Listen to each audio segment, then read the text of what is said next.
मुख्यमंत्री फडणवीस दिल्लीला गेल्यास सीएम पदासाठी शिंदेशिवाय पर्याय नाही, आमदार बच्चू कडू यांचं वक्तव्य. तर बच्चू कडूंनी युतीत वाद निर्माण करू नये, प्रवीण दरेकरांचा सल्ला.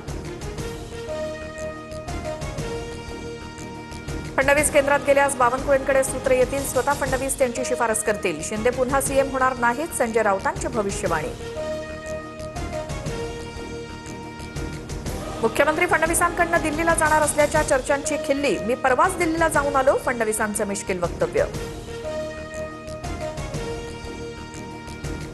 देवेंद्र फडणवीस 2034 पर्यंत राज्याचे मुख्यमंत्री राहतील. ते मुख्यमंत्री राहावेत ही 14 कोटी जनतेची भावना. मंत्री चंद्रशेखर बावनकुळेंचा संजय राऊतांना टोला.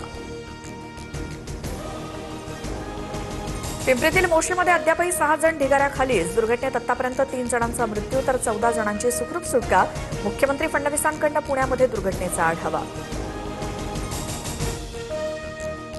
पवारांच्या राष्ट्रवादीचे खासदार मोहिते पाटील वादात. माळशिरस पंचायत समितीच्या अभियंत्याला शिवीगाळ, हातपाय तोडण्याचीही धमकी.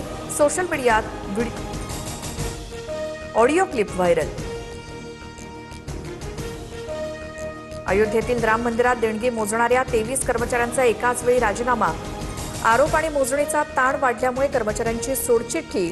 तर भक्तांकडून आता 500 ऐवजी चिल्लर रुपयांमध्ये दान.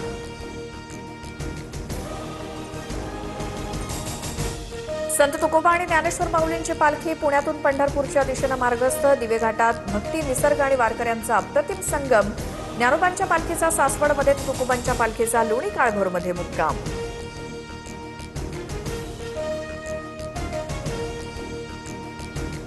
व्हिएतनाममध्ये 32 भारतीय प्रवाशांची बोट उलटली, 15 जणांचा मृत्यू. प्रसिद्ध पर्यटन स्थळ फुक वोक बेटाजवळची घटना. 32 भारतीय पर्यटकांचे एकूण 35 जण होते.